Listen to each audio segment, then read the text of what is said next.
Hello दोस्तों। आज हम आरआरबी ग्रुप डी एग्ज़ाम 22 दिसंबर की थर्ड शिफ्ट का एनालिसिस करने जा रहे हैं। इसमें क्वेश्चन था, खेलो इंडिया यूथ गेम्स 2025 का कौन सा संस्करण आयोजित किया गया था। इसमें आपके चार ऑप्शंस दिए गए थे: ए छठा, बी सातवां, सी आठवां, डी नवां। इसमें आपका करेक्ट आंसर था वी सातवां। ये एकदम करेक्ट आंसर था। अगला क्वेश्चन था कि स्वीडन के अमांड मोंडो डुप्लांटिस ने पोल वॉल्ट का विश्व रिकॉर्ड 12वीं बार किस वर्ष तोड़ा। आपके चार ऑप्शंस दिए गए थे: ए 2021, बी 2022, सी 2024 एंड डी 2025। इसमें आपका करेक्ट आंसर था डी 2025 में तोड़ा है। ये एकदम करेक्ट आंसर था। अगला क्वेश्चन था, मेंडल के capital double T plus small double T के संस्करण की पहली पीढ़ी यानी कि एफ जनरेशन में पौधे किस प्रकार के थे। आपके चार ऑप्शंस दिए गए थे: ए सभी बौने थे, बी सभी लंबे और शुद्ध थे, सी सभी संकर लंबे थे और डी लंबे और बौने दोनों थे। इसमें आपका सही आंसर था सी सभी संकर लंबे। ये एकदम करेक्ट आंसर था। अगला क्वेश्चन था, 2025 लॉरियस बर्ड स्पोर्ट अवार्ड्स कहाँ आयोजित किए गए थे। चार ऑप्शंस दिए गए थे: ए पेरिस फ्रांस में, B London United Kingdom, C Madrid Spain, D Tokyo Japan. इसके सही आंसर था मैड्रिड स्पेन, यानी कि सी एकदम करेक्ट आंसर था। अगला क्वेश्चन था, अप्रैल 2025 में भारतीय रिजर्व बैंक का रेपो रेट कितना था। इसमें आपके चार ऑप्शंस दिए गए थे: ए 5.50%, बी 6%, सी 5.25% एंड डी 6.25%। इसमें आपका करेक्ट आंसर था बी यानी 6%। ये एकदम करेक्ट आंसर था। अगला क्वेश्चन था, जो घरेलू वायरिंग में लाइव तार का रंग कोड क्या होता है। चार ऑप्शंस दिए गए थे: A green, B black, C red and D black blue. इसमें आपका करेक्ट आंसर था रेड। रेड एकदम करेक्ट आंसर था, यानी कि लाल। ये एकदम करेक्ट आंसर था, रेड होता है, यानी कि सी ऑप्शन एकदम करेक्ट था। अगला क्वेश्चन था, lord of earth and sea a history of the Chola empires पुस्तक किसने लिखी है। आपके चार ऑप्शंस दिए गए थे: A Ramachandra Guha, B Aniruddh Katisetti, C Sumit Narayan and D B D Sawant. इसमें आपका सही आंसर था बी अनिरुद्ध कटिसेट्टी। ये एकदम करेक्ट आंसर था। अगला क्वेश्चन था, उड़ीसा के किस संरक्षित क्षेत्र को अप्रैल 2025 में भारत का 107वां राष्ट्रीय उद्यान घोषित किया गया है। चार ऑप्शंस दिए गए थे: ए भितरकनिका, बी सिमलीपाल, सी सतकोसिया और डी उषाकोटी वन्य जीव अभयारण्य। इसमें आपका सही आंसर था वी सिमलीपाल। इसको 107वां राष्ट्रीय उद्यान घोषित किया गया है। अगला क्वेश्चन था, सोडियम का रासायनिक प्रतीक क्या होता है। इसमें आपके चार ऑप्शंस दिए गए थे: A SO, B SD, C Na और डी एस। इसमें आपका करेक्ट आंसर था Na, यानी कि ऑप्शन सी एकदम करेक्ट आंसर था। अगला क्वेश्चन था, गोलीय दर्पण के परावर्तक पृष्ठ के व्यास को क्या कहते हैं। आपके चार ऑप्शंस दिए गए थे: ए वक्रता त्रिज्या, बी फोकस दूरी, सी अपचर और डी मुख्य अक्ष। इसमें आपका सही आंसर था सी अपचर। ये एकदम करेक्ट आंसर था। अगला क्वेश्चन था, पराग कणों के नर युग्मक और को वर्तिकाग्र में से अंडाशय तक पहुंचाने में कौन सहायता करता है। चार ऑप्शंस दिए गए थे: A micropyle, C V nucellus, C style and D ब्रूडकोस। इसमें आपका करेक्ट आंसर था सी स्टाइल। ये एकदम करेक्ट आंसर था। अगला क्वेश्चन था, 20 केजी द्रव्यमान की एक वस्तु का वेग 2 मीटर प्रति सेकंड से बढ़ाकर 5 मीटर प्रति सेकंड हो जाता है। किया गया कार्य कितना होगा। इसमें आपके चार ऑप्शंस दिए गए थे: ए 120 जूल, बी 180 जूल, सी 210 जूल और डी 250 जूल। इसमें आपका सही आंसर था सी 210 जूल। ये एकदम करेक्ट आंसर था। इसको अभी सॉल्व नहीं कर सकते क्योंकि हमने सॉल्व करके ही इसका ऑप्शन बताया है। ये एकदम करेक्ट आंसर था। अगला क्वेश्चन था, पाचन में जीव का क्या कार्य होता है। आपके ऑप्शंस थे: ए भोजन को रासायनिक रूप से तोड़ना, वी भोजन को निगलना, सी भोजन को लार के साथ मिलाना और निगलने में सहायता करना, डी आमाशय रस बनाना। इसमें आपका करेक्ट आंसर था भोजन को लार के साथ मिलाना और निगलने में सहायता करना, यानी कि ऑप्शन सी एकदम करेक्ट आंसर था। यानी कि सी ये एकदम करेक्ट आंसर था।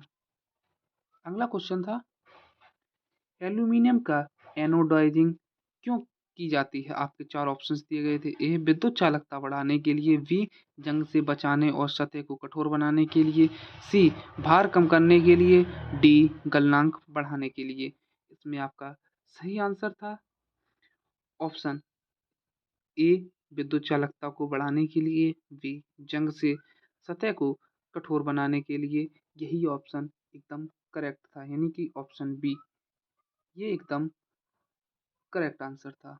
अगला क्वेश्चन था निम्नलिखित में किन दो तत्वों के नाभिकों में न्यूट्रॉन की संख्या समान होती है? आपके चार ऑप्शन दिए गए थे। ए हीलियम और लिथियम, बी बोरॉन बोरियम और बोरॉन, सी बोरॉन और कार्बन, डी हीलियम और बोरॉन। इसमें आपका करेक्ट आंसर था वी और सी, यानी कि बोरॉन और कार्बन, यानी कि सी ऑप्शन एकदम करेक्ट आंसर था। अगला क्वेश्चन था निम्नलिखित में से किन दो तत्वों में नाभिकों की न्यूट्रॉन की संख्या समान होती है? आपके चार ऑप्शंस दिए गए थे। ए हीलियम और लिथियम, बी वेरियम और बोरॉन, सी बोरॉन और कार्बन और डी हीलियम और बोरॉन। ये तो शायद डबल हो गया है, सॉरी। इसका आंसर तो था सी बोरॉन और कार्बन। अगला क्वेश्चन था फसल के संबंध में निम्नलिखित में से कौन सा अजैविक कारक है नहीं है? आपके चार ऑप्शंस दिए गए थे। ए ताप यानी कि टेम्परेचर, बी सूखा, सी बाढ़ और डी कीट। इसका सही आंसर था डी कीट। ये एक अजैविक कारक नहीं है। अगला क्वेश्चन था एसिटिक अम्ल और सोडियम हाइड्रोक्साइड की अपक्रिया के संबंध में कौन सा कथन सही है? कथन था यह उदासीन अपक्रिया है, बी इस अपक्रिया में सोडियम एसीटेट और जल बनता है। ऑप्शन थे ए केवल कथन एक सही है, बी केवल कथन दो सही है, और सी कथन एक और दो दोनों सही हैं, और डी कथन एक और दो दोनों गलत हैं। ये यह एक उदासीन अपक्रिया, ये भी सही बात है, और बी यह इस अपक्रिया में सोडियम एसीटेट और जल बनता है, ये भी सही बात है, यानी कि ऑप्शन सी एकदम करेक्ट आंसर था। अगला क्वेश्चन था सूर्योदय से पहले तथा सूर्यास्त के पश्चात भी सूर्य अल्प समय के लिए दिखाई देता है, ऐसा होने का क्या कारण है? चार ऑप्शंस दिए गए थे। ए पृथ्वी के घूर्णन के कारण, बी प्रकाश के परावर्तन के कारण, सी वायुमंडलीय अपवर्तन के कारण, और डी प्रकाश के प्रकीर्णन के कारण। इसमें आपका सही आंसर था वायुमंडलीय अपवर्तन के कारण, यानी कि ऑप्शन नंबर सी ये एकदम करेक्ट आंसर था। अगला क्वेश्चन दिया गया था नवीकरणीय ऊर्जा यानी कि रिन्यूएबल एनर्जी को बढ़ावा देने के लिए राष्ट्रीय हरित पहल के अंतर्गत कौन सा मिशन शुरू किया गया था? इसमें आपके चार ऑप्शंस दिए गए थे। ए राष्ट्रीय जल मिशन, बी राष्ट्रीय ऊर्जा दक्षता मिशन, सी राष्ट्रीय सौर मिशन, और डी राष्ट्रीय सतत कृषि मिशन। इसमें आपका सही आंसर है राष्ट्रीय हरित हाइड्रोजन। यहाँ पे राष्ट्रीय हरित हाइड्रोजन ये आपका एकदम करेक्ट आंसर होना चाहिए था, राष्ट्रीय हरित हाइड्रोजन। ये ऑप्शन में था तो ये करेक्ट आंसर है, ये इस ऑप्शन में नहीं ला पाए हैं, इसके लिए सॉरी। अगला क्वेश्चन था रॉकेट के परीक्षण के दौरान उसकी गति के विरुद्ध कौन सा बल कार्य करता है? आपके ऑप्शंस थे। ए पृष्ठ बल, बी गुरुत्वाकर्षण बल, सी घर्षण बल, और डी इनमें से कोई नहीं। इसमें आपका सही आंसर था ए पृष्ठ बल, लेकिन गुरुत्वाकर्षण बल भी कार्य करता है, इसलिए ये ऑप्शन दोनों सही हैं। लेकिन आपके एग्जाम में इन दोनों ऑप्शन में एक ही ऑप्शन दिया गया होगा, इसलिए ये अभी तो ये दोनों ए प्लस बी दोनों सही हैं। अगला क्वेश्चन था गर्भ निरोधक गोलियां किस प्रकार का जनन को प्रभावित करती हैं? आपके चार ऑप्शंस दिए गए थे। ए यह शुक्राणु के लिए भक्षक जीवाणु का काम करती हैं, बी यह शुक्राणु को सीधे नष्ट कर देती हैं, सी यह शुक्राणु को मार्ग को बंद कर देती हैं, एंड डी यह परिपक्व अंडाणु के निर्माण को रोकती हैं। इसमें आपका सही आंसर था यह परिपक्व अंडाणु के निर्माण को रोकती हैं, यानी कि ऑप्शन नंबर डी एकदम करेक्ट आंसर था। अगला क्वेश्चन था, साबुन के लिए निम्नलिखित में से कौन सा कथन सही नहीं है, यानी कि गलत। क्वेश्चन बताना है। यह मिशेल बनाता है। बी, यह सतत तनाव कम करता है। सी, यह कठोर जल में अच्छी तरह कार्य करता है। इसका और आगे चौथा कुछ डी ऑप्शन था, यह चिकनाई और गंदगी को हटाने में सहायक होता है। इसका सही आंसर था, यह कठोर जल में अच्छी तरह कार्य करता है, यानी कि ऑप्शन सी एकदम करेक्ट था। अगला क्वेश्चन था, वॉशिंग सोडा निम्नलिखित में से कौन सा तत्व नहीं होता है। आपका चार ऑप्शन दिए गए थे। ए सल्फर यानी कि एसओ, बी सोडियम Na ये तो होता ही है, सी ऑक्सीजन यानी कि ओ ये भी होता है, और डी कार्बन यानी कि सी ये भी होता है। तो ऑप्शन ए सही है, यानी कि ये वॉशिंग सोडा में नहीं होता है, इसलिए ऑप्शन ए करेक्ट है। अगला क्वेश्चन दिया गया था, पर्णहरित का संबंध क्लोरोप्लास्ट से है, तो स्टार्च का संबंध किससे है। ऑप्शंस थे, ए माइटोकॉन्ड्रिया, बी राइबोसोम, सी अमाइलोप्लास्ट और डी लाइसोसोम। इसका सही आंसर था सी अमाइलोप्लास्ट, ये एकदम करेक्ट आंसर था। अगला क्वेश्चन दिया गया था, लाइसोसोम का मुख्य कार्य क्या होता है। चार ऑप्शंस दिए गए थे। ए प्रोटीन का संश्लेषण करना, बी ऊर्जा का उत्पादन करना, सी कोशिका के अपशिष्ट पदार्थों का पाचन करना, और डी प्रकाश संश्लेषण करना। इसका सही आंसर था सी कोशिका के अपशिष्ट पदार्थों का पाचन करना, इसलिए सही आंसर है सी। अगला क्वेश्चन था, एक तत्व किससे बना होता है। चार ऑप्शंस दिए गए थे। ए समान अणुओं से, बी समान परमाणुओं से, सी असमान परमाणुओं से, डी समान और असमान दोनों परमाणुओं से। इसका सही आंसर था समान परमाणुओं से, यानी कि ऑप्शन बी एकदम करेक्ट आंसर था।